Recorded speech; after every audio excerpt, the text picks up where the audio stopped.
Are you ready?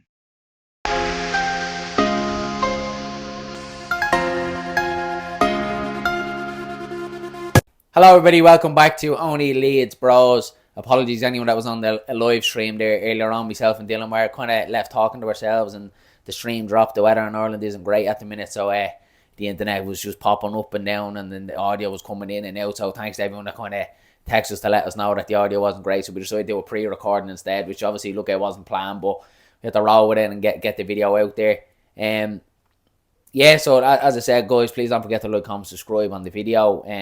We hit 50 subscribers there last week. We're on 69 now at the minute, so 19 subscribers in a week is obviously class, and myself and Dylan are absolutely buzzing at the minute. We have a lot of plans ahead over the next couple of weeks for the channel. We're obviously heading over to Leeds for the Sheffield United game. We're going to do a full match day vlog, similar to kind of what I did on the away day with Cardiff, but it's going to be a little bit more in depth. We're going to be going around Leeds City Centre and around Ellen Road and that, interviewing Leeds fans and kind of getting people involved. So yeah, we have a lot of plans to go ahead, and we've obviously thinking about doing a giveaway as well when we hit 100 subscribers, but it's not fully what we're going to plan on giving away yet, but we're definitely looking at giving away something, especially with it coming up to Christmas and that. So yeah, it'd be kind of nice to kind of give something back to you guys that have supported us so far. And look, at the channel is going great. Again, look at all the comments that we've been getting for people. All the support has been brilliant in the chat and private messages and Twitter and stuff like that. So yeah, guys, we're going to get into it today. So yeah, the usual kind of run through. This is your Coventry City match build up.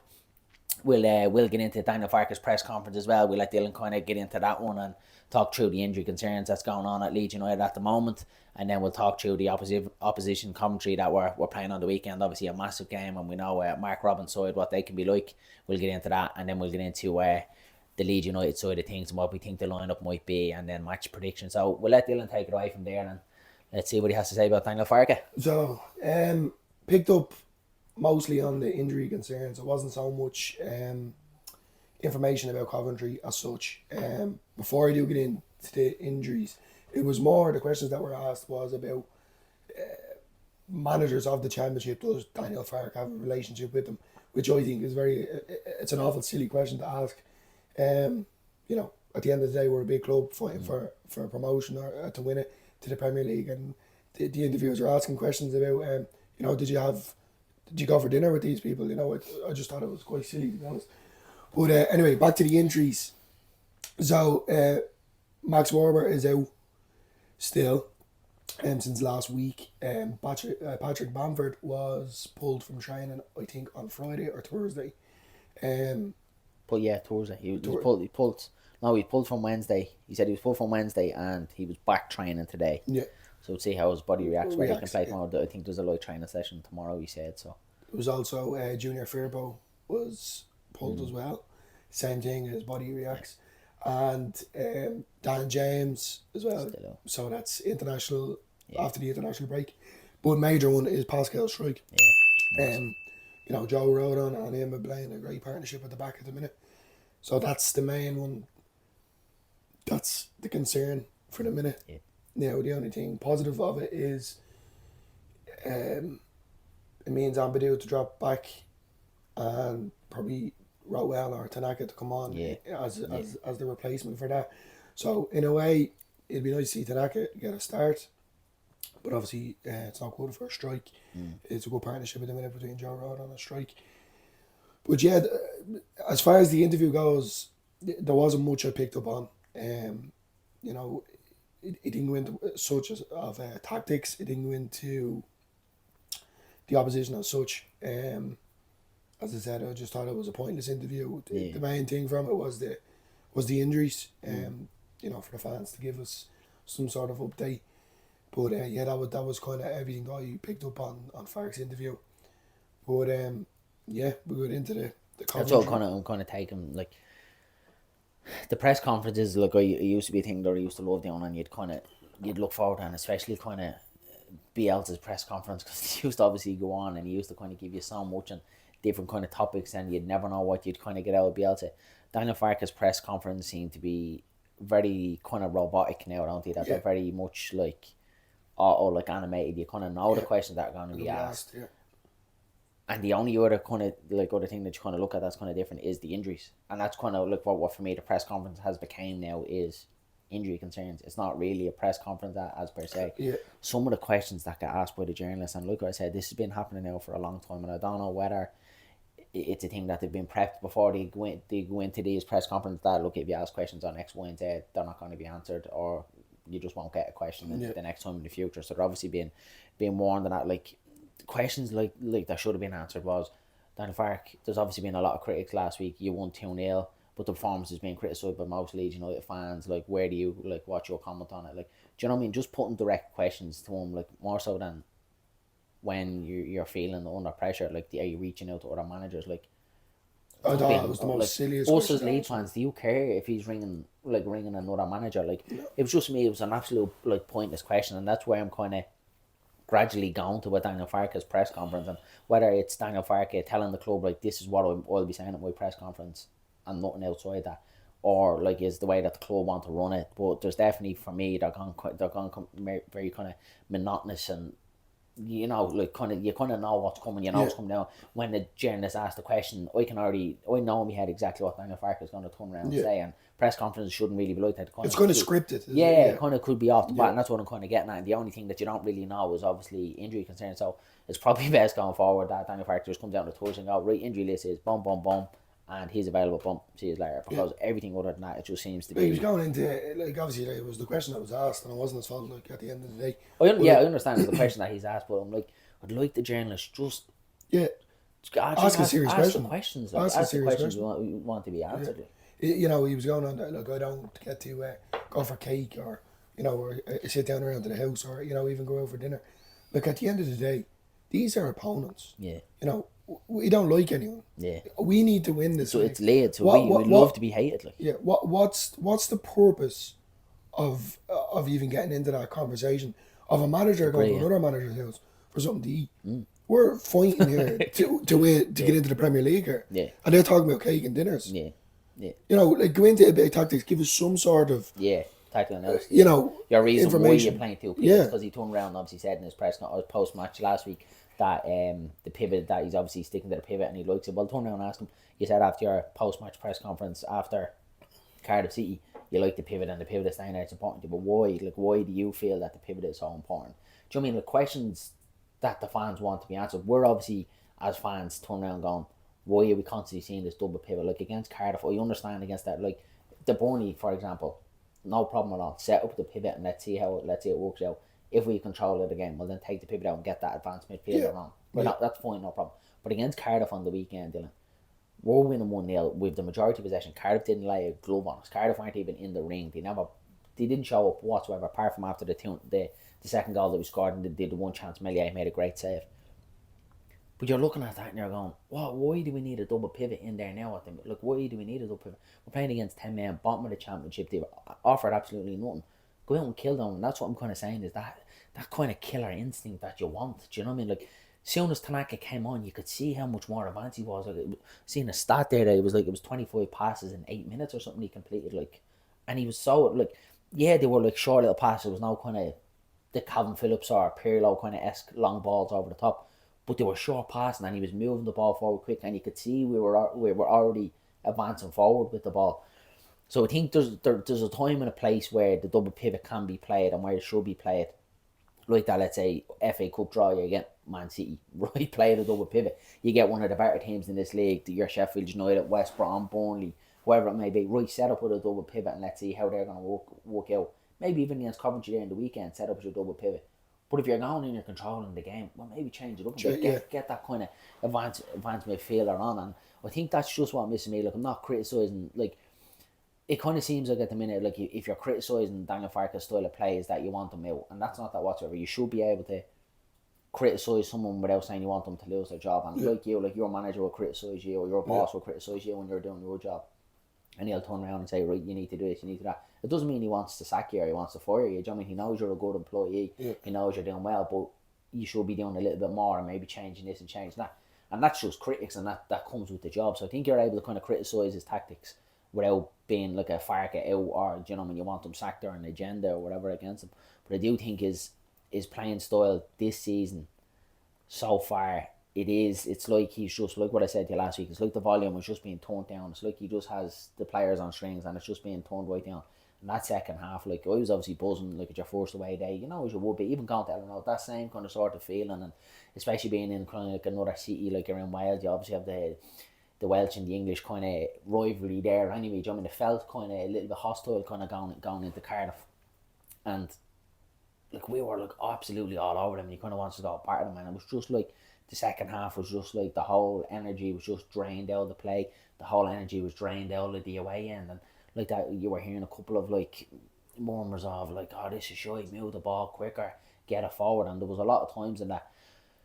But it's kind of I'm more always trying to err on the positive side of things, that look, it's still only early doors, it's six games in, and that will come with time, and hoping that killer instinct, like if Matteo Joseph can get on like a scoring run, do you know what I mean, if we can start putting away our chances, like things will turn, and I don't think there's much in it. It's not detrimental, like we're not a Cardiff, do you know what I mean, we are up there, we are playing good football, we are dominating teams. Even the game we lost at Burnley, it's fine. Yeah. Do you know, like not that fine that you lost a football match, but we dominated them. Do you know, we were all over. They never got a sniff apart from their goal.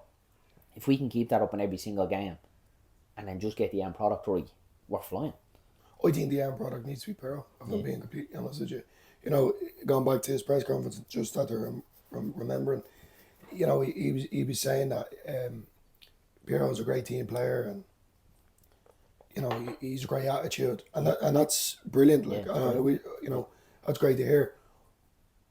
But he's lacking motivation and confidence. Yeah. And I think to get the motivation and confidence, he needs to play in his natural role. And that is, you know, up top. Yeah. And look, don't get me wrong, Matteo Joseph, from what I've seen, so he's a hard worker. You know, he's a few assists. Yeah. He's you know, the goals have been scoring. He scored a great goal. The whole Piroe thing, it's probably like anyone that's been kind of watching this channel, and like you know yourself, like since we've started doing this channel 5 weeks now, Piroe has probably been the main player that we've talked about, was like, because we know there's a player there, we've seen it, like the goals he scored last season, 14 goals last season. I think he's got 2 or 3 already this season. I think it's 2, isn't it? Yeah, 3. I think it's 3 this season. He's flying already this season, do you know? So I just can't remember. The frustrating thing is about it is that we know there's a good player there. He's a great finisher. He's a killer. Like in front of the goal, his finishing, like that finish against Cardiff was unbelievable. It was a great finish. And it's just like, how do you want to get a player like this more into the game, influencing the game, and that's Daniel Farkes' job. Like that, this shouldn't be us as fans. At the end of the day, he's the one that gets paid the money. He's the one that's employed by Leeds United to figure out these problems. And I was kind of thinking all through the week, like, maybe is there a shout there to take Matteo Joseph out, as what I said, out of the final line, and start Joe Piroe up there? But then I'm like, no, maybe stay with it the way it is. Yeah, Matteo Joseph really has 1 goal. He's not firing on all cylinders left, but leave him in there. Joe Piroe's been coming off the bench and he's been scoring, and if that's going to be his role, a super sub, do you know what I mean? Happy days, like. Yeah, I know, I understand. Do you know what I'm trying to say? At the minute that's working, and if that's working, when I leave it like that until it's not working, do you know what I mean? Until Joseph stops giving us that out ball, stops giving us that press, stops running the channel, the whole of play. If that kind of comes away from his game, well then, right, maybe let's take Matteo out now. He needs a rest. It's even, you know, the hunger and desire in Piroe. If you started Piroe on Saturday, you know, obviously it's going to be a confidence problem for Joseph straight off the back, because he's starting regularly. But within the first 15 minutes of him playing in his natural position, even the first half, them will know what way he's going. And then you can, you know, criticise. Yeah. You know, all right, we're sorry for what we said. Yeah. I'm talking about giving him a chance. Give him a chance. He plays, you know, when he was with Swansea, you can see there's a player there. His finishing is brilliant. Now, with that being said, you know, he's the type of fella to just top it in. You know, I'd like to see him have a shot outside the box, but you know, obviously we're not set up to play that way to a certain extent. But I just think he needs a chance. Yeah. And then, you know, if he's not playing as well, then like I know you're saying, like, you think he has a chance, and this is just kind of like playing the devil's advocate. I couldn't get that word out. Advocate. Like, would you be doing it this weekend? Would you be taking Joseph out to put Piroe in this weekend? Yeah. See, that's where, like, for the simple reason is that Piroe scored and that motivation is there. I know, but I'm not saying, like, if he hadn't scored, I wouldn't have said it. I'm just saying, you know, everyone keeps going on about Bamford. He's injured all the time. Yeah. So forget about him. I'm not being smart. Like I think what he turned around and said that he got a bang in training. Yeah. Like it's contact sport. Like, Yeah, obviously. do you know what I mean, if you're getting injured after a bang in training, like come on. I'm not saying Joseph isn't good enough. I just still think he's I know what you're saying, and my kind of counterpoint to that is, and obviously like this is why we watch football, and it's all about opinions, and we see things in a different way. Is I don't think he's gonna change a winning team. At the minute, I don't think he's gonna change as much as we're saying. Like, is there a show and is there a conversation there to be had about put Joel Piroe on? And I've been thinking about it all week. I don't think he's gonna do it. Oh no, he won't do it. Now, if we didn't win the weekend, and like Joseph didn't score, do you know what I mean? There might be a shout there going, well, look, it needs to change up here. Do you know what I mean? We need to change up the double pivot. We need to get Joel Piroe on in there. Like, there's a conversation to have. I just think knowing Daniel Farke and the way that Daniel Farke works, he's in very much a Bielsa kind of esque, that he'll never change a winning team, and he'll only ever make changes when they're enforced like that through injuries or someone has had a really bad game or suspensions. He never willy-nilly just changes. I know. And He's definitely not going that Middlesbrough game when he kind of made wholesale changes, that's not really like him, because even in the Cups last year, he made a couple of changes here and there, but he wasn't really one to make wholesale changes, and that was the first time he's really kind of came away from his principles. And look at the damage that it done. So I do think it's going to be very minimal, like what we see in Cardiff. We were all kind of saying after Burnley, oh well, we need changes, Gruev needs to come out. Look, I think Gruev, he stepped up. Being honest, no, he has between Gruev and Ampadu, if you had to pick one, and I'm not saying I want to take him out, you'd be taking Ampadu out, because I think Gruev, he's really, really tried. He's not a natural box-to-box midfielder, but I think he 3 shots there in that first half, and it's probably more shots than he had last year, do you know what I mean? And he's been playing really well. He's been breaking up the play. He's been trying to move the ball. I definitely wouldn't be taking Gruev out. So I think the only kind of change it looks like Strike is going to be out is probably 90%. He's saying if he doesn't train tomorrow, he didn't train today, I don't think he's going to be able to train tomorrow. So it's probably going to be Ampadu back in there with Rodon. And there's a side of me going, oh, you're taking Ampadu out in midfield and he's good in that middle of the park. But then I remember back in January last year when Ampadu went in beside Rodon, like how good were the two of them? Brilliant. There was talks of coming out saying that they were the best striker defensive partnership in the championship. Like no one would get through them. The Welsh Wall and everyone was calling them. They were unbelievable. But like this is what we were saying. Now it's the chance, if Ampadu does go back in there, this is the chance of Tanaka and Rotwell to go, right, I'm starting today and they're the market. And this is where players need to step up. It's the exact same thing as Gruev after the turn of the year when he got his chance, he took it and he never came out of the side. So this is what a Tanaka or a Rotwell has to do. Exact same thing with Ramazani, first goal last week as soon as Solomon's injured. And look at the whole Solomon thing, like this is obviously Solomon as well. When you're signing Solomon and you're looking at him as a player, you're turning around and going, wow, what a player. But this is it, like this is the issue with signing Solomon, is that his injury record is absolutely. I completely forgot about him. It's back problems that he has actually. Back problems. And now it's gone into his hamstring. Yeah. And see, sorry guys. He turned around and said that, his hamstring, like a little niggle in his hamstring, like, for one with me, like hamstring injuries are I can't even say it, like they are like horrendous, and they've basically ended me playing football because they're horrendous. Like you'd go the whole week thinking not a bother, and you could go out there and you could run and do sprints, and you're like, yeah, feels grand. And then you can go and throw onto the warm up today or match day, and you won't even go at 100%, and bang, do you know what I mean? It's gone. They're absolutely, they're little kinds of things, do you know what I mean? So, and obviously look at these football clubs and Leeds will obviously have the best, doctors and all that, and to be able to monitor and all that, but hamstrings are like, they're little fuckers, they're niggly little things. So to turn around and say that he could be back next week or he mightn't be back next week, like they're niggly things. So this kind of, all of it, I was kind of looking forward to seeing what Solomon. I would have loved to see Solomon back in the squad. Yeah. Just to give Daniel Farke a headache, because I would have been very, very interested to see who he would. Yeah. If he was going to take Ramazani back out and put Solomon back in. Or if he would have stuck with Ramazani after scoring the goal, because you're not going to take Nanto out, because I thought against Cardiff the weekend, and obviously the lesser opposition, but I thought Nanto actually played really well without kind of scoring. I think he's actually been playing very well lately. He's getting into it. Aronson, for me at the minute, is being undroppable. Yeah.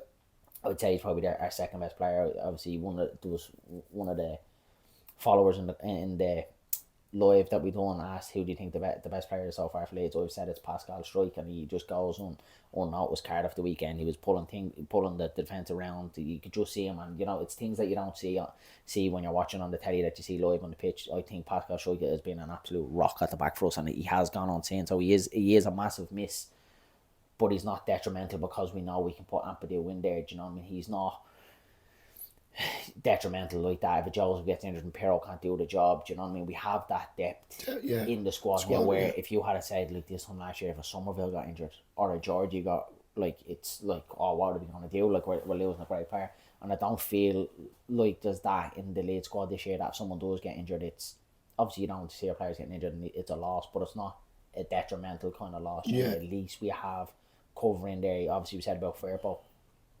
if he's not fit, it's probably going to be Byron, as much as I want to see Smith coming in and see how he's played, because he looks athletic. The little bit that we seen him at Cardiff and is running and he's versatile. Byron will do a job. He's like the new kind of Stuart Dallas, which you need one of them. You need that utility player in every squad that can kind of fill in every position. So it's just the main question is obviously the lineup of what way it's going to be. And before I go on my rant again, it's clearly going to be Joseph, and I'm not doubting him. I think he's a fantastic player. I do.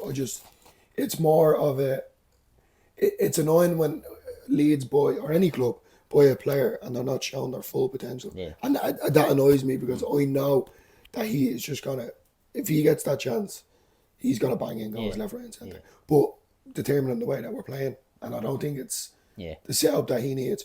But the lineup, I think, should be Byram at the back, left back obviously, Ampadu and Rodon and Bogle right back. Would you agree with that? He's doing well, Bogle. I think he's really had to come down. What I said after the Cardiff game, he was making the runs, he was getting forward, he was being an option. And I was really, really impressed with Bogle at Cardiff, and I hope now this is his stepping stone to kick on, because his performance need to come up them first couple of games. The settling in period for him is behind him now. He really needs to kind of kick on and show that he's the best right back in the championship.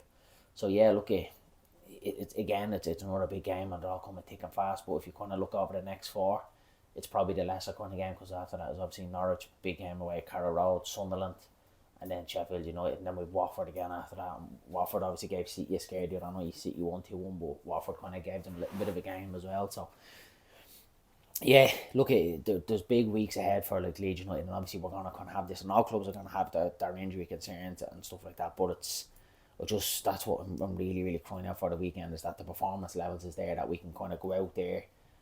And look, what I keep saying is kind of oppose our style on them. Don't let them play. You know, we play them off the park and beat them well. But again, the be all and end all, if you turn around and said to me, Leeds win 1-0, and it's a scrappy 1-0 win, and there's a 3 points, and turn around and said, yeah, we'll take it. You know what I mean?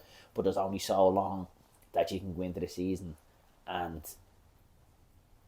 before it catches up with you, you know what I mean? The performance levels and the quality needs to start coming with it, because when you start playing them bigger teams like a Burnley, like a Sheffield United, when you start playing them, it's going to catch up. Yeah. Do you know what I mean? You can't keep putting in these performance levels. Grand against Cardiff and that, you'll get away with it because they're lesser opposition, but you play them better oppositions and you still have your performance down here.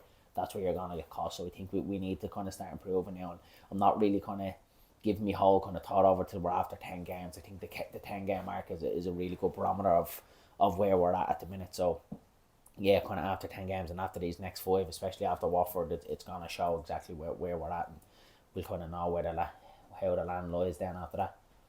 Yeah, So in the middle of the park then, are you going to Tanaka or are you going to go with Rotwell?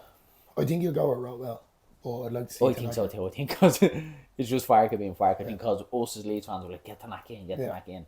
It's probably going to be Rotwell. Yeah. You know, it probably, and especially because when did he bring Rotwell and Piroe on? Wasn't it against Burnley before Tanaka? So I think he kind of sees Rotwell a bit ahead of him at the minute. So I'd say it probably is going to be Rotwell. It'll be Rotwell and Rotwell coming in for me. Obviously, hopefully now Ramazani and Nanto on the wings. Yeah, it's going to be. And Aronson 10, and then probably Joseph. It's going to be Joseph up top. It's going to be Joseph up top. Yeah. I like that. I hope he goes out the weekend and I hope he can get a goal. Do you know what I mean? That really kind of. So do I. It gives Daniel Farkes a headache then. Like if you think if Joseph can score the weekend, do you know what I mean? It's really giving Daniel Farkes a headache. Like look at Piroe's doing it, Joseph is doing it. That's the headache you want to have. Do you know what I mean? And it's not being bad, but it's really kind of getting us away from this whole Patrick Bamford narrative. Do you know what I mean? 'Cause it still kind of feels like the needle is kind of there. Like if Piroe can't give us that press and he can't give us that agility of pressing teams, and Joseph is doing that, but he can't score goals, and it's like, well, then our only alternative to that is Patrick Bamford. Do you know what I mean? So you kind of want them firing on cylinders. Do you know what I mean? And then it comes to where Bamford is fit, and you can kind of put him on here and there, or cup game, what FA Cup or whatever. So be it. Then let's do it like that. So yeah, it's time now the performance levels kind of start coming with it. It's not bad. Like a 1 loss in 6 games. Like if you had said that at the start of the season, if you turn around and said after 6 games you'll only have to lose in 1 match, you turn around and go, great start. You know, and we're already ahead of where we were last year. You know, I mean the points total. So look, you kind of have to look, and you have to keep in perspective. As frustrating as the Burnley game was, as frustrating. Well, I still don't get why last weekend was frustrating. There was 3 points. Yeah, the performance level was better. It was just blown out of proportion for me. Do you know what I mean? Just you're gonna get games like that in the Championship, and like that, our expectations I think this year have soared because we were so kind of lenient on Daniel Farke and the board after being relegated and the shit that we had. The expectation has soared this year. We've all said that the Championship is, the quality of the Championship is lower, so we're expecting Leeds United. We're expecting. We're not in hope. It's not belief. It's not expectation. We are expecting Leeds United to be in them top 2, and I think that's kind of where it's coming. And when we kind of didn't have the great start of the season and we didn't go automatically into them first and second positions, it was like everyone was like losing their shit, but it's like, relax, you know what I mean? Like all this takes time. When you look at like that, even Coventry down there in 19th position, like they're going to turn that around. You know what I mean? They are going to be up there in the Championship position. It's a long way to go. So I think we need to just get the performance levels up. We start taking our chances. We can start getting Joseph firing on all cylinders. Piroe coming off the bench and scoring goals. Aronson a couple, and Nonto hasn't even hit his peak yet as well. Ramazani isn't fully into the squad yet. And if we do kind of get to see a Rotwell or Tanaka, like there's so much to kind of look forward to, and there's so much building to go in this team that like you just have to back it. Do you know what I mean? It's too early to be thrown. There's a lot of negative comments. And you've seen it on Twitter. Yeah. There's times that you go on Twitter and it does annoy you, and you kind of turn up your phone and you're like, yeah, look, that needs to be better. But then it's kind of like you gradually start to kind of pull yourself back in and go, no, that's only because I read that comment, or I seen that tweet, or I seen that comment on this guy's post, or even other Leeds content creator pages that YouTube channels that you look at, and you kind of see the negative comments that they'd come across with. It's like,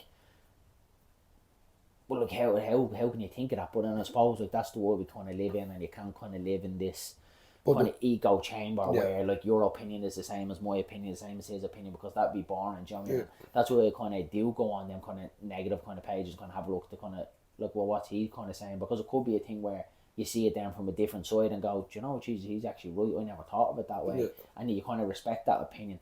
But there's respect and opinion, but then there's pure negative.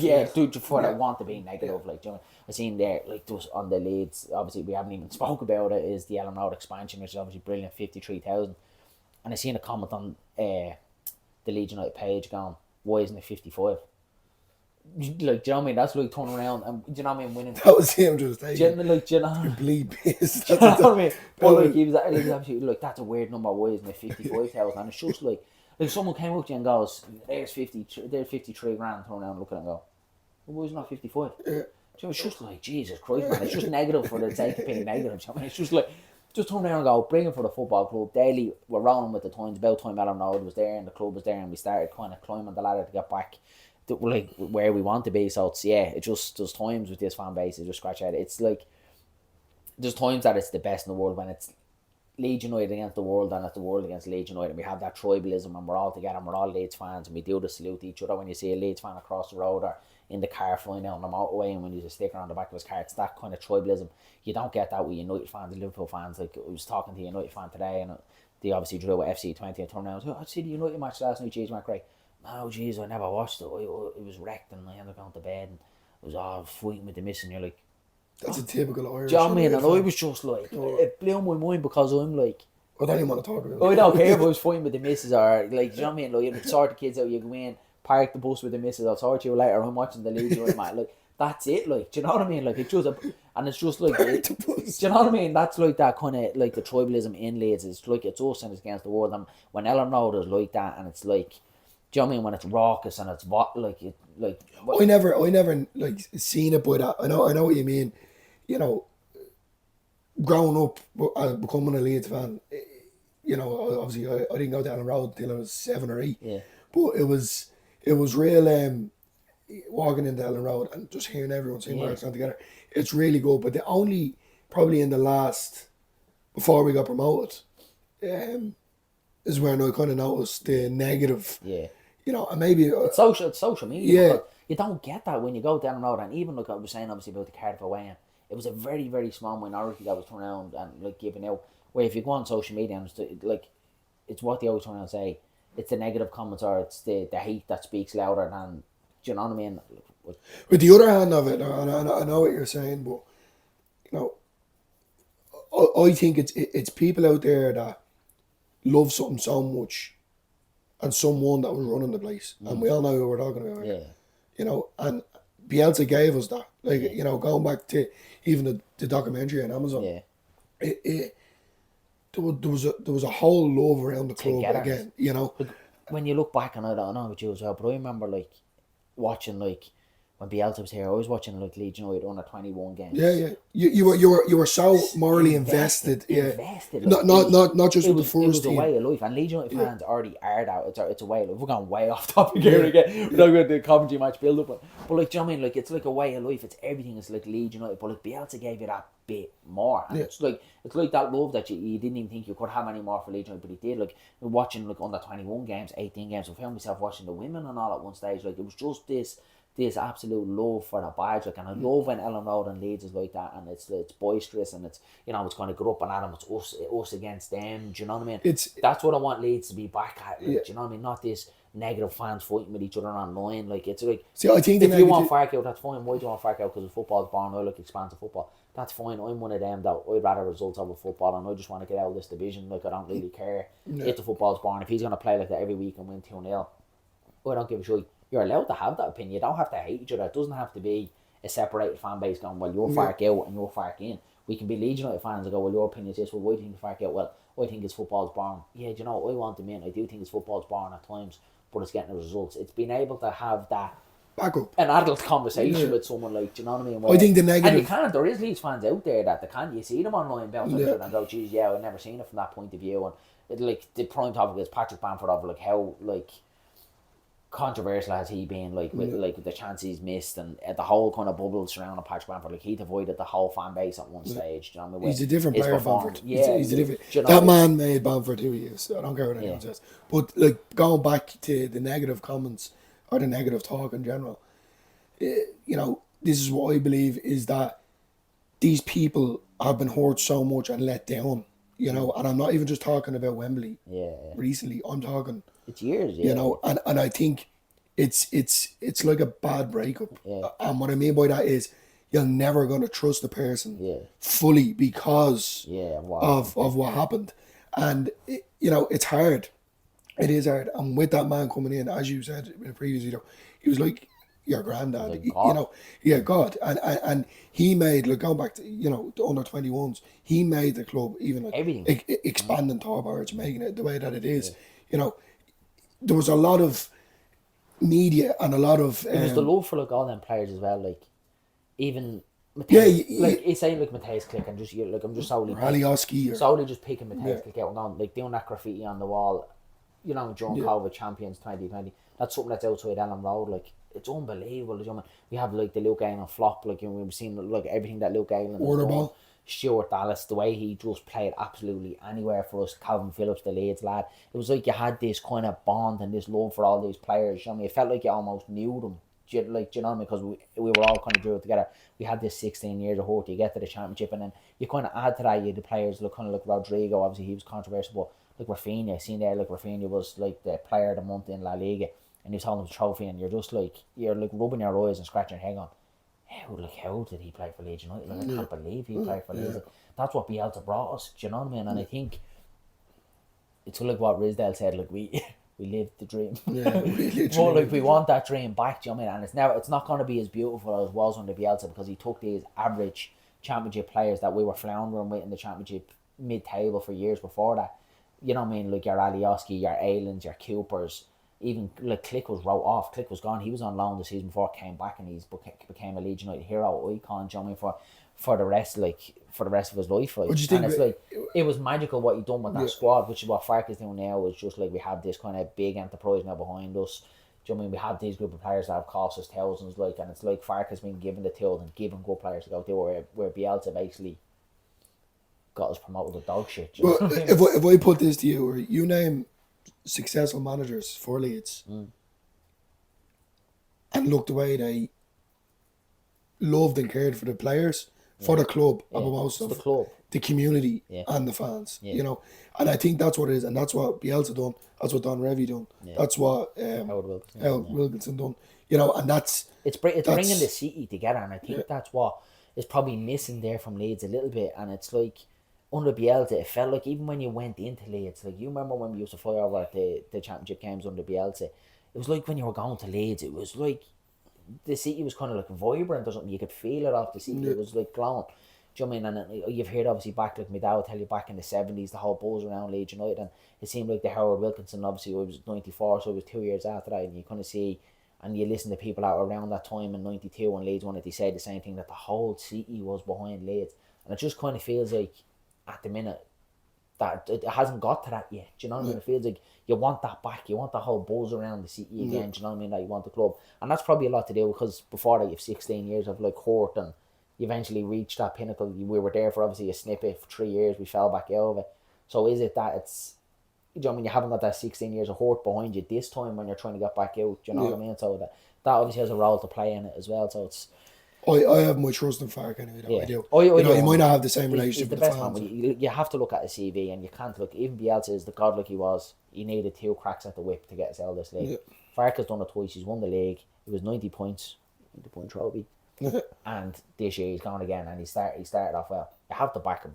For me, he's the best man for the job. You're not gonna get anyone like him. If you sack him and you go to Europe and you get another manager, well, obviously you're gonna have to pay Farke off. You try and get another manager in. That's too messy. Do you know what I mean? Yeah, Too messy. I don't want to do it. You're scrapping the whole rule book. I think let's back Farke to the hilt. You don't have to like his football, and you can obviously in an adult manner or in an adult way you can come down and go, I don't like his football. Like what's your kind of thoughts on his playing style, like his football? What like? Yeah, I just Because we haven't really talked. it's about the pivot. Yeah. The pivot really wrecks me head, to be honest with you. But like going back, you said, it does work. Yeah, It does work. it does But work as much as it kills me. it's annoying that you have these players sitting on the bench, the hunger, the desire. And I know they're not ready, and I'm not, a professional. But looking at them, these lads are ready to go. They didn't come here to mess about. Yeah. And you need that. Like with Georgie and Somerville last year, or even RGA, you could see it. You could see it in their eyes. Yeah. Whether they were taking a penalty, whether they were tipping off, whatever it was, corners, you could see it in their eyes. And then like that as well, the social media aspect with Leeds, sending videos out, whether it was training today or Farke's interviews, it was always a positive vibe. vibrant. And I'm not saying that's not now, it is, but going back to, it's just that negative comments and talk that people are having because of Farke's boring football. But like that, give it time, let's see how it fares out. Don't judge a book by its cover, and we'll go from there. You look at, and this is like kind of similar, but obviously on a big scale. You look at Arsenal and Man City there last week. Arsenal were down to 10 men, and they basically parked the bus. They were winning 2-1. They parked the bus, do you know what I mean, against Man City. And Man City, like, obviously got like a late goal. But there's a team, like one of the best sides in English football. Do you know what I mean? They're down to 10 men, they park the bus. Like, these things happen, and you have to adapt to like different situations. And it's like result over everything else. It has to be result over everything else. And it's a teething period so far. And it's what we've told us, that there's been a lot of new bodies coming into this league squad. There is a little mini rebuild. It's going to take time to build relationships, to build confidence all together. And after 6 games, to get 1 loss, like, I think it's brilliant. It will come together. At times, this football is slow. Yes, absolutely. I agree with that 110%. But I do think he's a lot more pragmatic than Bielsa. Yeah. He knows that there's times right to shut up shop, and that's a critic of Bielsa that we always turned down and said that there was times where he could have shut up shop, like when getting thumped against United, getting thumped against Liverpool. Bielsa was just, plan A and plan A better. There was no, right, geez, maybe I should put on an extra defender here, maybe we should tighten it up a little bit. There was none of that. Do you know what I mean? Where Farke kind of has that pragmatism. Yeah. He hasn't got the outgoing, free-flowing, the unbelievable ideas, the godlike aura of Marcelo Bielsa, but he has the pragmatic, and he builds his foundations on the defence, a solid foundation, possession first, because he believes if we have the ball, they can't score. And it's simple, but he's right in what he's saying. That's why we keep the ball so much. We take the sting out of them, we wear them down, we try and hit them. We can see what he is trying to do, but there's times, and he has to see it himself, there's times the ball can be moved quicker. But then there's also the other side of it as well. We need to be scoring goals. Our effectiveness and our killer instinct needs to come with it as well. Because if it did against Cardiff and we're walking out of that ground going, we won 4 or 5-0, everyone's absolutely delighted, you know what I mean? And you're forgetting that Firpo turned back inside 4 times to pass the ball back. Do you know what I mean? So it's juggling. Yeah, time will tell. So yeah, I think we've waffled on enough on that. We'll get our predictions in. Yeah, what do you think of your match predictions? Coventry at home, 3 o'clock on a Saturday at Ellen Road. Very, very rare. Say Nando. Yeah, he's due one, isn't he? Ramazani. I'd love to see Ramazani and another one, yeah. And Aronson. 3-0? Yeah, 3-0 Leeds? 3-0. I'm going to go 2-1. I was thinking that. I was going to go 2-1. Yeah, I'm going to go 2-1 because I do think they're going to come, they're going to be ultra defensive. Leeds are going to be hard to break them down. I think Leeds will get one, but I think they'll get one back. And then, yeah, I think they'll catch us on the break where we're susceptible to it. I think we will win 2-1, but I'm hoping the performance is going to be better. It's going to be 2-1. It's obviously going to look tighter than Cardiff, but hopefully the performance is going to be better. I'm going to go Aronson again and Joseph. Aronson and Joseph. Aronson to get the first one and Joseph to get the winner. I like it. 2-1. I like it. Yeah. I'd love to see Fairby go up top and just score. Yeah, that's if he's fit. You know, like if Joseph's I'm looking forward to seeing the lineup now when it comes out to 2 o'clock on Saturday. I'm looking forward to seeing what lineup comes up. Yeah. Do you know what I mean? Like tomorrow will be kind of Friday, come on, hurry up, come on, match day, and then Saturday morning it'll be clock watching, come on, 2 o'clock. Because I'm buzzing to see what sort of lineup he's going to come out, like how that pivot's going to work, if Ampadu's going to go back in. Is it Rotwell, is it Tanaka? I'd say it'd be Rotwell. To kind of go in there, do you know what I mean? Like the front three, I think they do pick yourself, like what you said, it's going to be Ramazani, Aronson, Nanto, and then Joseph up top. Basically picks itself. But yeah, that's it. And before we wrap it up, that's it from us, guys. Again, apologies about the live video earlier on, a bit of technical difficulties, but I suppose look at this happens in life. I was waiting for you to say technical difficulties. I was just do the stutter again. Yeah, guys, look, don't forget to like, comment, subscribe the video before you pop off. Again, I said the channel has grown. It's absolutely flying at the minute. It's probably taken off more than what we thought it was. Like that we hit 50 subscribers. I think we're at 69, 70 now, and there's a lot of good things coming that's going to benefit you guys. So please don't forget to subscribe before you go off the video. And before we go, just let us know in the comments below certain prizes or giveaways you'd be intrigued to, you know, win or a house. Enter. A house, yeah. €1 million. No, go easy now. Yeah, as I said, yeah, that's something that we're kind of brainstorming at the minute. We are going out to Leeds for the Sheffield United game, and we are going to be doing a giveaway as well coming soon, and we've other things coming in the background. We've new mics ordered as well. They're hopefully going to be with us tomorrow, so that should be with us for our instant match review on Saturday and our match wrap up for Coventry as well. So yeah, a lot of good things happening. Yeah, I think that's basically it. Yeah, that's it from us, guys. Yeah, have a good weekend. Tomorrow's Friday. Leeds United are nearly back, so yeah, enjoy the weekend, and we'll chat to you all soon. Have a good one.